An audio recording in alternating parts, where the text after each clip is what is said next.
자, 백중이 얼마 안 남았습니다. 백중이라고 하는 거는 중간이라는 뜻이고, 백중세, 뭐 이런 거 있잖아요. 그래서 중간.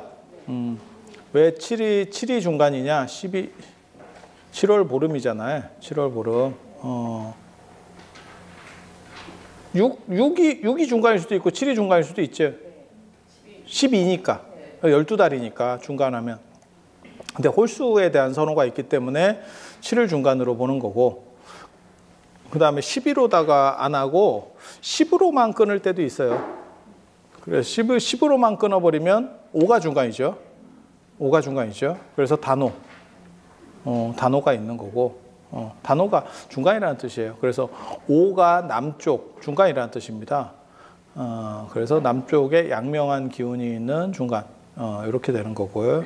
그 다음에 백중 말고 백종이라고 할 때는 100가지 종류의 뭐 음식이 나온다. 뭐 말 같지도 않은 소리고요. 100가지 종류 안 나옵니다. 요즘은 나올 수도 있겠다. 이제 더워져서. 근데 예전에는 만약에 7월 보름에 100가지 음식이 나오면 한가위가 7월 보름이었겠죠. 7월 보름에는 저희 어렸을 때만 해도 햅쌀이 나오네 안 나오네 뭐 한참 얘기들이 있을 7월 보름에도 7월 보름에 안 나오는 건 거진 뭐 그랬고 8월 보름에도 재수 없으면 나오네 안 나오네 그랬었어요. 한가위 때도. 네. 지금은 뭐 다 옛날 얘기가 된 거고요. 그래서 그렇게 된 거고 우람분절이라고도 하고 우람분이라고 하는 건 도현 거꾸로 매달았다. 거꾸로 매달려 있다. 그건 이제 고통스럽다는 뜻도 되고, 지옥에서는 이렇게 지옥은 거꾸로 세계라고 생각을 하는 그냥 옛날 사람들이 그런 생각 많이 해요. 거울 세계 같은 생각들을 해. 그래서 이쪽과 반대. 그래서 산 사람은 그런 얘기 안 해봤나요? 그러니까 산 사람 상복은 하얀색, 죽은 사람 상복은 검은색. 그래서 저승사자는 검은색. 이쪽하고 반대라니까, 쟤네는 다. 이쪽하고 반대라니까. 그래서 서로 거울처럼 이렇게 반대로 비친다라고 생각을 하는 거예요. 아니, 그냥 옛날 사람들 생각이에요. 옛날 사람들 생각. 그래서 공수할 때도 요렇게 되면 요게 이제 일반적인 공수, 우리가 하는 공수. 요렇게 하면 왼손 이렇게 해서 요렇게 올리면 왼손이 올라가는 거고, 이 공수를 상갓집에서는 반대 공수예요. 요렇게. 상갓집에서는 반대 공수. 요렇게. 그러니까 죽은 사람 예법은 이렇게. 산 사람 예법은 이렇게. 절할 때도 원래 절은 이렇게 하는 거예요. 불교에서 절하듯이 손을 벌리는 거예요. 왜냐하면 이마가 다 바닥에 닿아야 됐기 때문에, 이마나 정수리가 바닥에 땅에 닿아야 됐기 때문에. 그런데 유교에서 손을 교차하는 게 있거든요. 그래서 이렇게 공수하듯이 이렇게 교차하면 산 사람, 이렇게 교차하면 죽은 사람. 뭐 오만 이런 쓸데없는 소리들이 많이 있어요. 그냥 그러려니 하고 들으시면 됩니다. 그러려니 하고.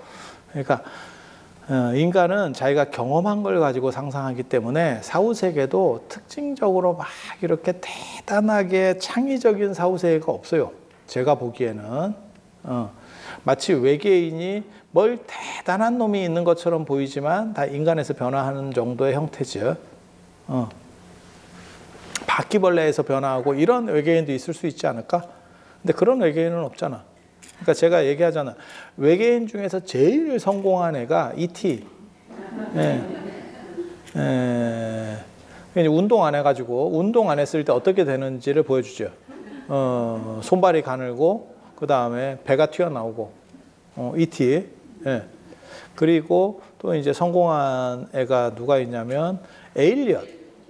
근데 에일리언도 다 인간 형태를 기본으로 해서 괴물인 겁니다. 프레데터도 있죠. 프레데터 아십니까? 기계화된 사냥 종족, 뭐 프레데터. 여러분 잘 모르시는구나. 이 프레데터하고 에일리언이 우리나라에 엄청난 영향을 줬죠. 현대판 민속놀이라고 불리는 스타크래프트에 들어와 있습니다. 프레데터가 질럿이 프레데터라고 보시면 될 것 같고, 스타크래프트 여러분 여성분들이 잘 모르시는구나. 그다음에 히드라가 에일리언이라고 모델이 그렇게 생각하시면 될 거예요. 그래서 인간의 행동, 인간이 생각하는 걸 가지고 거기서 플러스 알파로다가 무엇을 붙이기 때문에 외계인도 굉장히 한정적인 틀을 벗어나지 못한다더라. 그리고 그거는 뭐에서도 나타나냐면 신화들도 마찬가지예요. 신화들도 보면 다 그냥 인간 세상에 조금 더 좋은 인간 세상 정도의 밖에는 안 돼, 이게. 예. 그래서 이런 창의력도 없는 것들이라고 제가 얘기를 하는 거거든요. 사후세계도 비슷합니다. 사후세계도. 굉장히 깜찍한 발상들이 나오느냐? 안 나옵니다. 그냥 마치 전에 제가 그런 얘기 해드렸는데 왜 구미호는 사람이 되고 싶을까? 구미호가 더 안 나? 그런 생각 안 해봤어? 살도 안 찌고 덤블링도 잘하고 초인적 능력도 있고 어때? 체조 선수 나가면 금메달 딴다. 구미호. 그런데도 불구하고 왜 사람이 되려고 할까? 그거는 사람의 어떠한 인간적 생각을 하는 거죠. 구미호한테 한번 물어보면 너 사람 되고 싶냐? 웃기고 있네 라고 할 수도 있어요. 인간 중에도 구미호가 되고 싶은 사람이 있지 않을까? 그런 생각 안 해보셨어요? 지금도 있어요. 그래서 누가 있냐면 아니 구미호가 되려고 하는 건 아닌데 외계인에게 잡혀가고 싶은 사람들 있죠. 있어. 외계인에게 잡혀가가지고 외계 쪽에 가서 살면 일단 지구에 왔다는 거는 제가 예전에 그런 얘기 해드렸었는데 인디펜던스 데이라는 영화가 있는데 외계인의 지구 침공이었고 그거를 이제 지구인들이 어떻게 해서 막아낸다더라. 근데 다 개구라고요. 일단 지구까지 어디서 왔는지는 모르겠는데 태양계 밖에서 온 거는 분명하거든요. 우리가 망원경으로 관측할 수 없는 세계 정도에서 온 거야. 그 정도에서 왔으면 경기 끝입니다. 이거는 우리가 단합한다고 해서 이길 수 있는 게 아니야. 그러니까 한국 축구팀을 조업해가지고 어떻게 하면 독일이나 브라질과 비길 수는 있어. 근데 이거는 그전 정도 차이가 아니라니까. 이 과학 차이라는 게 거기서 일로 올 정도면 그 은하를 건너서 올 정도면 경기 끝이에요. 그러니까 여기서 지구인들끼리 열심히 단합해서 다 해도 진짜 무슨 벼룩이 뛰듯이 딱 이 정도의 이 가치밖에는 안 될 거예요.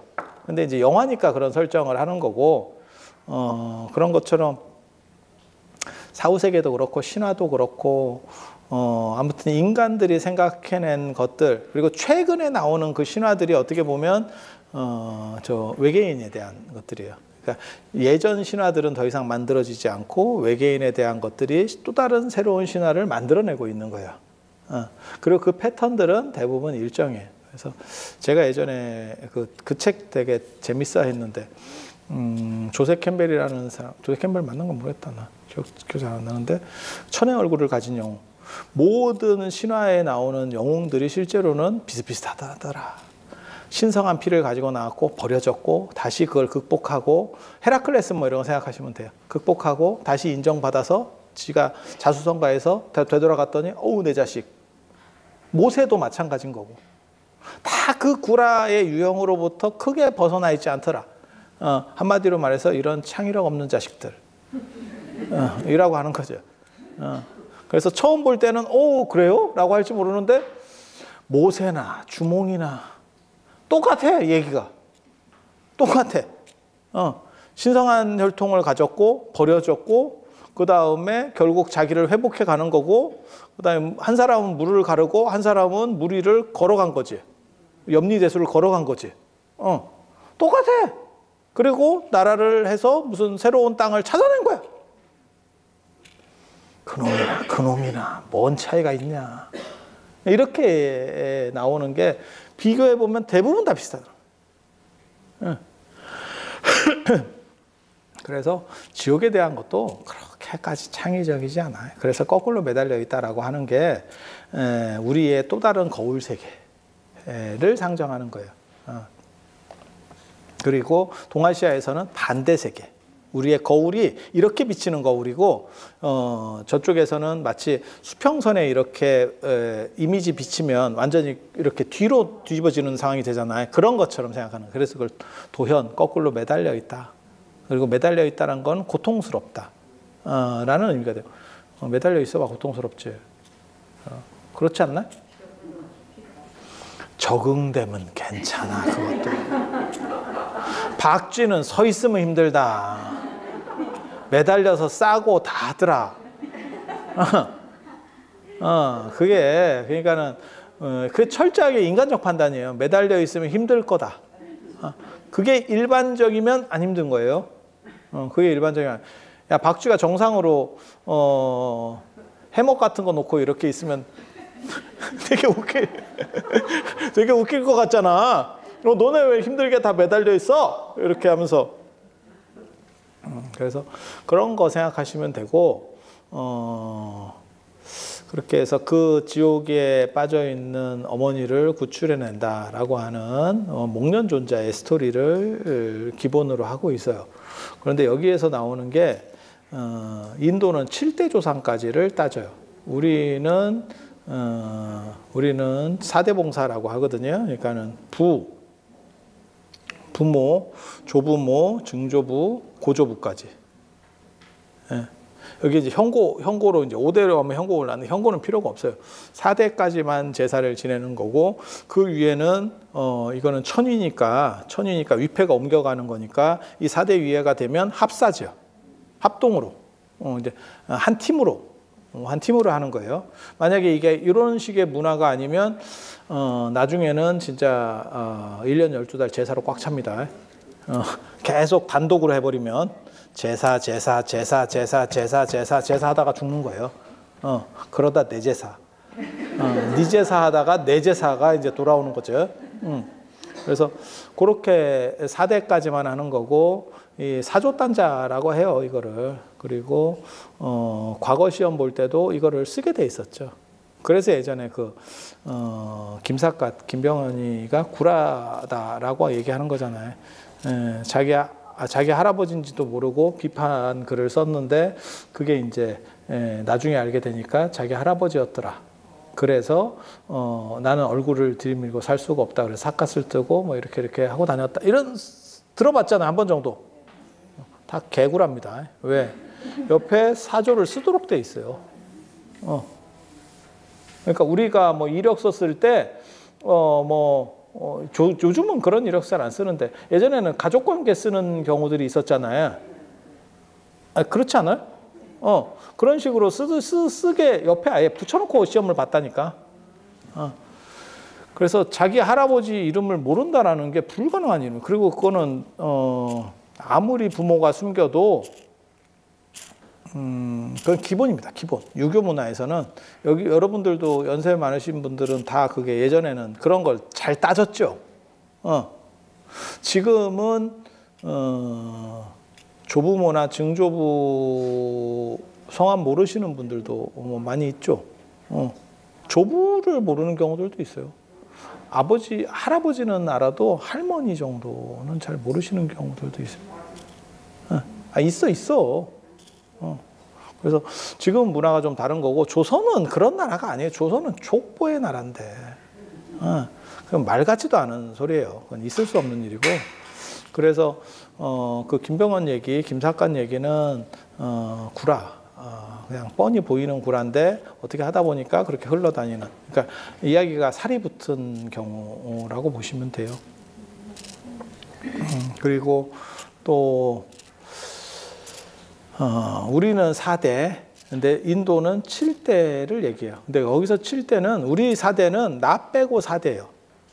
부모, 조부모, 증조부모, 고조부모 이렇게 나 빼고 4대. 그러니까 나를 포함하면 5대가 되는 거고 인도는 나 포함 7대입니다. 거기서 나를 포함하느냐 나를 포함하지 않느냐가 되게 재밌는 거예요. 나를 포함한다는 거는 내 중심이다라고 하는 걸 얘기하는 거고 동아시아에서는 나를 빼거든요. 나를 뺀다는 얘기는 뭐냐면 내가 있도록 해준 근거, 뿌리를 얘기하는 거예요. 뿌리를. 그러니까 이거는 어떻게 보면 조상 숭배고 나를 포함한다는 얘기는 나를 중심으로 그러니까는 어떻게 보면 개인주의 문화예요. 개인주의 문화예요. 그래서 이 차이들이 좀 존재하고 7대 종성이 깨끗하다라고 하는 이야기가 계속 나와요. 그러니까 나 포함해서 7대가 순혈이어야 돼. 그러니까 홍길동 같은 놈이 섞이면 안 돼. 그러니까 혈통이 낮은 사람이 들어가면 안 돼. 7대조까지를 따져서, 그러니까 7대조까지가 아니고 6대까지를 따지는 거죠. 내가 7대니까 6대까지를 따져서 양가가 다 혈통이 깨끗한 사람을 순종이라고 보는 거예요. 우리식으로 말하면 성골이지. 아니 인도식 사고예요. 인도식 사고. 7대까지 깨끗해야. 그리고 그 중간에 뭐가 들어가면 이제 좀 떨어지는 거지. 이제 피가 오염됐다라고 보는 거예요. 조금 떨어지는. 그리고 나중에는 이게 권력과 우리나라에서는 그게 없었어요. 그러니까 권력이냐 혈통이냐에 이제 문제가 벌어져. 권력이 중요해, 혈통이 중요해. 지금. 내가 제일 웃기다라고 생각하는 것 중에 하나가 뭐냐면 재벌들이 우리 가문이 어떻고 뭐 저거 이런 거 얘기하는 가장 그 얘기를 많이 하는 게 현대가거든요. 그냥 까놓고 얘기해서 현대가가 뭐 있어? 우리가 정주영 회장을 모르는 것도 아니고 그 집안이 뭐가 있어? 아니 그냥 우리 그 국제시장 영화에도 나오잖아. 정주영 회장님이 아니 그 양반이 대단하지 않다는 얘기를 하는 게 아니야. 그 집안이 대단하지 않다는 얘기를 하는 거예요. 근데 그게 무슨 뭐 대단한 뭐 현대가 며느리들은 뭐 어때야 되고 진짜 뭔 거지 같은 소리를 하는 거지. 뭔 전통적 양반이고 집안이 괜찮은 사람이면 상업을 할 수가 없습니다. 미안한 얘기인데. 전통적인 양반 가문에서는 상업 자체가 불가능합니다. 왜? 그건 천한 일이었기 때문에. 그래서 재벌들이 집안이 이렇게 뭐 뼈대 있는 집안이냐? 그렇지 않을 확률이 훨씬 큽니다. 이유는 그분들이 자수성가하기 위해서는 집안이 안 좋았죠. 좋았으면 자수성가 할 필요가 없죠. 거기에 빌부터 가는 거죠. 아니 그렇지 않아요? 이병철 회장님 그쪽 집이 제가 알기로는 좀 괜찮은 집이에요. 그래도 장사하는 집이에요. 전통적 양반집 아닙니다. 그러니까 형편이 부유했다는 거지 집안 자체가 진짜 뭐 혈통적으로 대단한 집안이냐? 그건 아니에요. 그런 건 아니에요. 그리고 전통적 양반집은 다 올랐겠죠. 우리나라에서는 그 이제 격동기를 거치고 사회제도가 바뀐 게 더 치명타였었죠.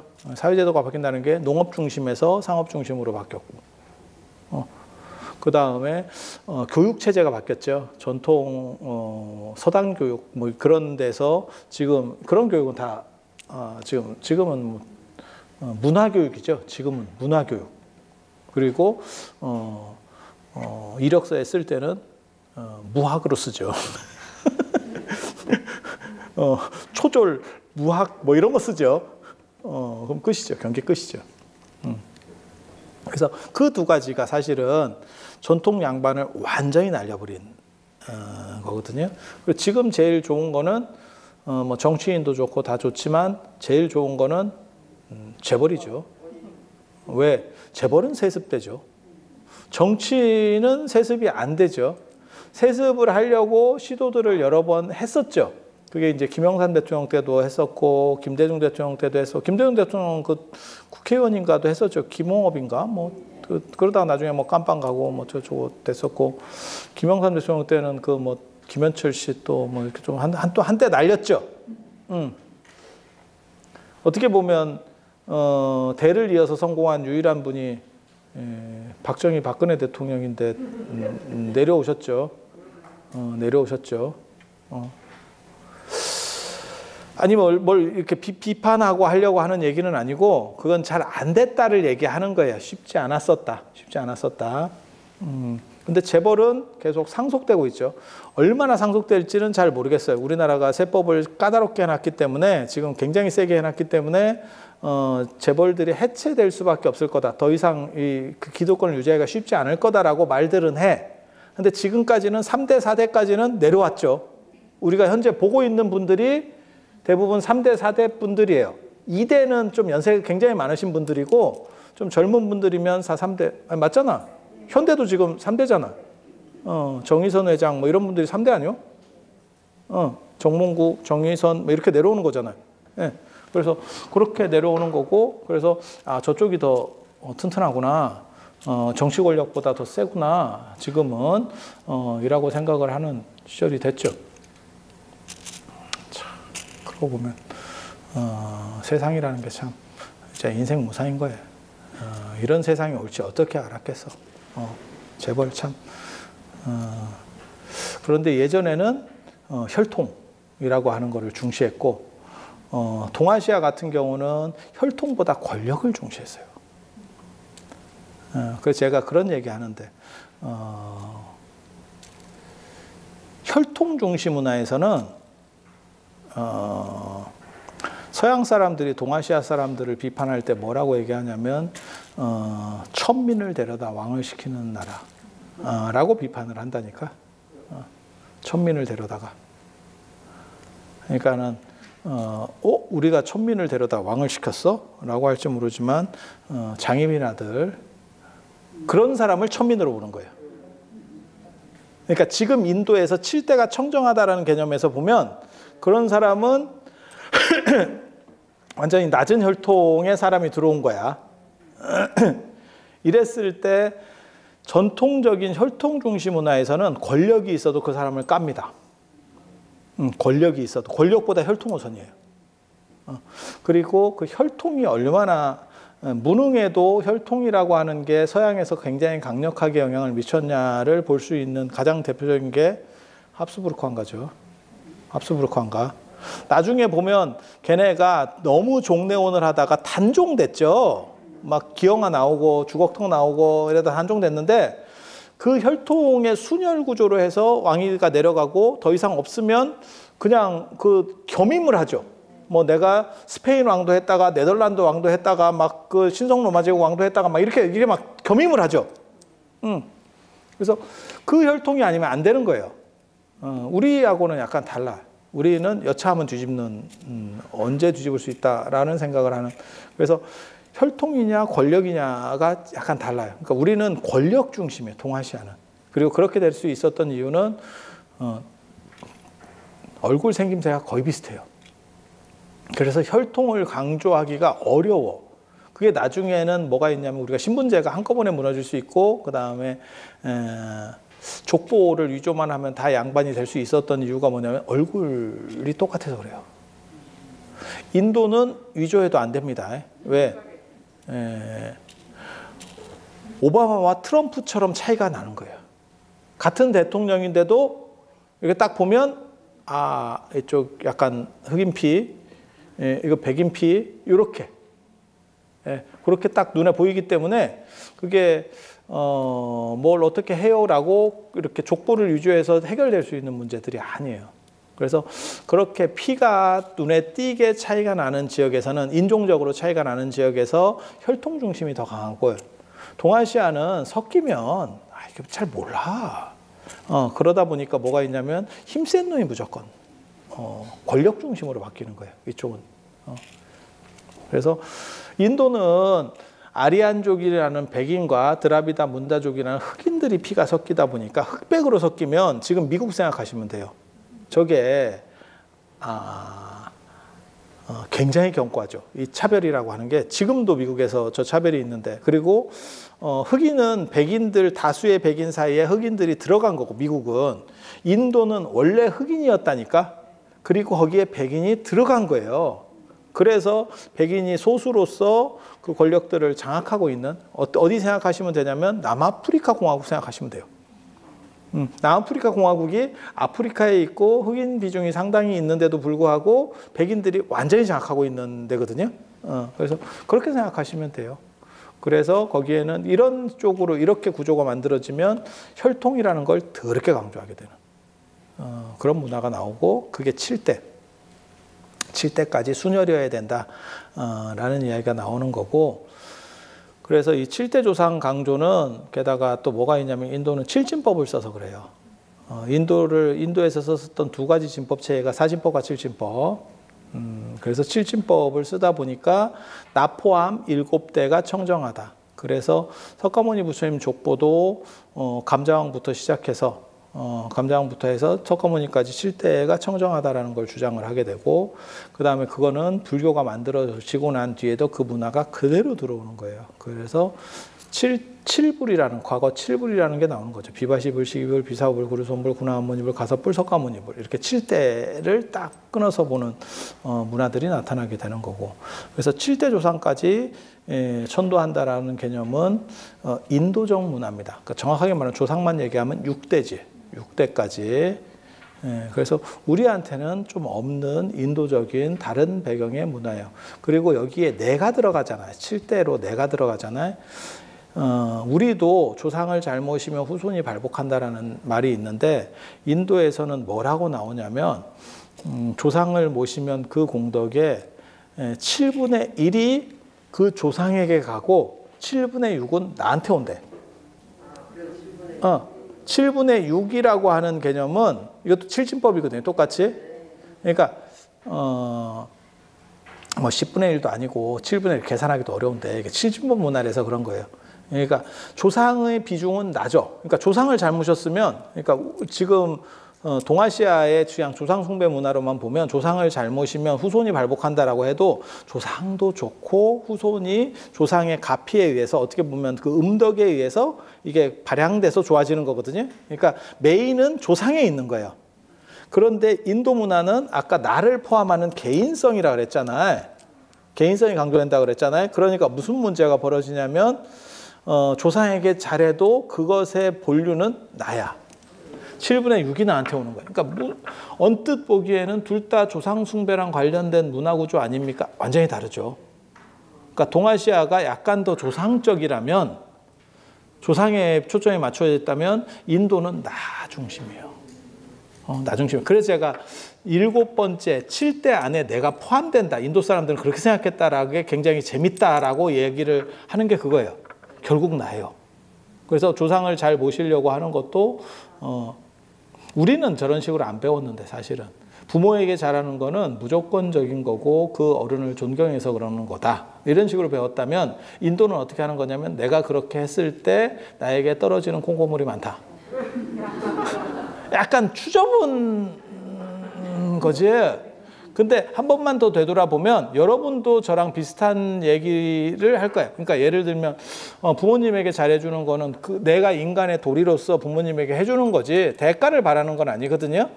그게 정상적인 여러분들 세대에서 받았던 교육이에요. 그리고 부모도 자식에게 잘해주는 것도 똑같은 이유입니다.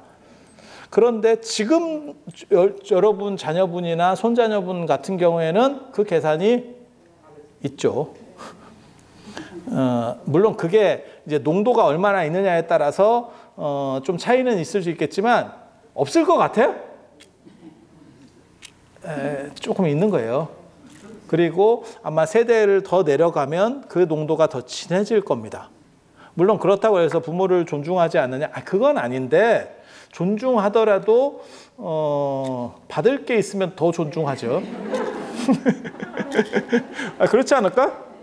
그거 재밌어. 유산 받을 게 많으면 엄마가 카톡 보내면 바로 답하죠. 받을 것도 없고 경쟁자도 없고 자식은 나밖에 없다 이러면 쉽죠. 뭐 인생이 다 그렇지 뭐. 인생이 다 그렇죠. 그래서 그런 식으로 바뀌어가는 게 어떻게 보면 서구적인 거, 개인주의적인 것들, 그런 틀로 변화되는 거고, 그래서 인도에서는 7대까지 이야기를 한다더라.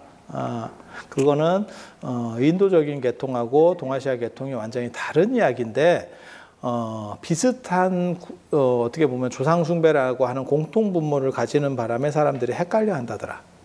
그런데 분명한 거는 우란분절의 특징은 꼭 내 직계 가족이 아니어도 되고 내가 원하는 사람은 다 포함시킬 수 있고 그 다음에 그 대상이 여성이어도 되고 아이여도 되고 그래서 폭 자체가 넓은 관계성을 중심으로 한다더라. 동아시아는 철저하게 직계만 내가 모실 수 있어. 제사는 반계가 모실 수도 없고 제가 그래서 전에 그런 얘기 들었는데 장남이 제사 지낸다고 돈 가지고 갔는데 어른 얘기하는 거예요. 연세 많으신 분. 지금은 뭐 그렇게 주지도 않아. 그리고 자식도 없고 그렇게 해서 자기가 제사 모신다 그래서 집 한 채를 더 받아갔는데 이 자식이 갑자기 마누라가 교회 가자고 해서 교회를 갖다 놓은 동 그러면 지가 토해내든지 집은 안 토해내고 나는 이제 더 이상 제사를 할 수가 없다. 이렇게 이제 버티는 거죠. 그랬을 때 내가 해야 되느냐? 안 해도 됩니다. 차남이 하는 제사는 정이 아니기 때문에 귀신을 제대로 감응시킬 수가 없습니다. 안 해도 됩니다. 그리고 거기서 생기는 모든 문제는 그놈이 받는 겁니다. 내가 그거를 제사를 지내게, 내가 차남인데 제사를 지내게 되면 어떤 문제가 생기냐면 체이부정이거든요. 뭐 같은 몸이기는 한데 정이 아니야. 그러니까 지차라고. 본 가지가 아니라고. 나무로 얘기하면 본 가지가 있고 이렇게 뻗어나가는 가지가 있잖아요. 곁가지라고, 곁가지. 그게 이제 돈 쓰면서 호구 잡히는 가장 대표적인 경우죠. 우리가 그런 거 있잖아요. 한턱 낼 때가 있어. 그렇게 해서 내가 돈을 쓰고 인심을 쓸 때도 있어. 하지만 이거 지금 내가 안 내야 되는데 그냥 내가 한번 내볼까? 이렇게 해서 낼 때도 있어. 그러면 돈 내고 제가 저걸 굳이 왜 사나? 쟤 좀 호구인가? 뭐 이렇게 차남이 지내면 그렇게 되는 거예요. 그러면 내가 안 지내는 게 나는 마음이 너무 불편한데요? 그러면 절로 모시는 게 맞습니다. 절은 관계만 되면 지낼 수 있기 때문에 그냥 절에다가 위탁을 해서 내가 피해버리면 그러면 나는 죄책감도 덜고 내 자식이 굳이 물려받지 않아도 돼. 그런데 만약에 내가 그걸 가지고 와버리면 내 자식에게 또 상속도 해야 되고 내 자식도 곁가지란 말이에요. 이게 아무리 제사를 지낸다 그래도 이게 본 가지가 아니야.